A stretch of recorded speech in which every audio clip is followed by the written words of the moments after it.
Hello mga be, another day, another vlog ng isang nanay na nasa bahay lang at nag-aasikaso ng mga anak tapos pinasok na rin ang pagiging content creator. At sa umagang yan, tamad na tamad talaga akong bumangon yan dahil ang pakalamig naman ng panahon, walang hinto ang pag-ulan. Tapos wala din naman pasok ang mga estudyante gawa ng malakas na angin at malakas na ulan. Kaya diba, napakasarap matulog, nakakatamad talagang bumangon kapag ganyan. Ang sarap talagang matulog kaya parang wala talagang balak bumangon yung babaeng yan. No? Pero kailangan natin bumangon kasi marami pa tayong gagawin.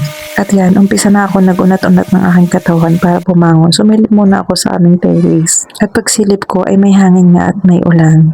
Mabuti na lang talaga at walang pasok ang mga estudyante ngayon. Gawa ng hangin at ulan na yan.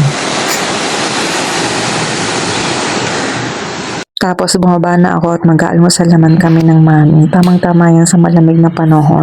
Masarap humigop ng sabaw kapag ganito ang panahon, yung malamig. Tapos yan, nagkasama rin ng egg. Tapos bandang tanghali, wala pa rin talagang hinto ang ulan.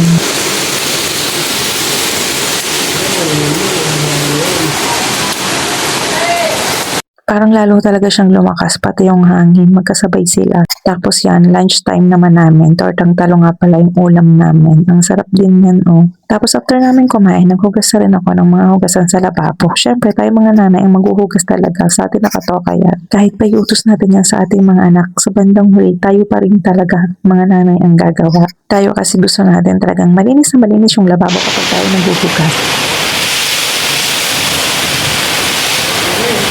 At hapon na talaga, grabe talagang ulan, ang lakas, lalo siyang lumakas talaga, pati yung hangin. Tapos ayan, namalansya naman ako ng uniform ng aking mga anak. Para kung sakaling may pasok na sila bukas, ready na yung uniform nilang susuotin. At gawain naman talaga natin mga nanay yung mga ganyan, maglaba, magplansya ng uniform nila. Ang sarap naman sa pakiramdam kapag naayos at naasikaso natin ang ating mga anak yung pagpasok nila. Bilang nanay, maganda yung nagagawa natin yung ating mga obligasyon sa mga anak natin habang sila ay nag-aaral pa. O siya, hanggang dito na lang po muna ulit ang aking video. Bye-bye!